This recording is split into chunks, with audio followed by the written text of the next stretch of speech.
First of all వచ్చిన గెస్ట్లందరికీ thank you so much sir. And మా సినిమా గురించి చెప్పాలంటే ఫస్ట్ ఆఫ్ ఆల్ మా ప్రొడ్యూసర్ గారికి thank you very much sir. And మా డైరెక్టర్ గారికి thank you so much. And ఒక మంచి స్టోరీని తీసుకొచ్చినందుకు మా హీరో అండ్ రైటర్ మా భాను గారికి thank you so much. And whole team చాలా మంచిగా సపోర్ట్ చేసి చాలా బాగా షూట్ చేశారు. అందరూ మంచిగా సపోర్ట్ చేశారు. Thank you so much.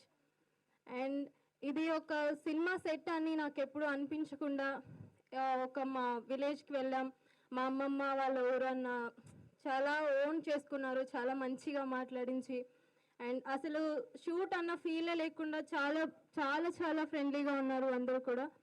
First of all thank you so much. అలా ఒక మా అమ్మాయి అని దగ్గర తీసుకొని మంచిగా మాట్లాడి షూట్ ఫీలింగే లేకుండా చేసినందుకు thank you so much. And ఈ సినిమా ఖచ్చితంగా మీ అందరికీ ఒక కొత్త కథ చూస్తున్న మన ఫీలింగ్ ఖచ్చితంగా తెస్తుంది. అండ్ ట్రస్ట్ మీ, ఒకసారి మీరు ట్రైలర్ చూసిన తర్వాత మేబీ మీ ఒపీనియన్ మారచ్చు. ఒక నార్మల్ సినిమా అని మాత్రం అనిపించదు. అండ్ వచ్చిన అందరికీ థ్యాంక్ యూ సో మచ్.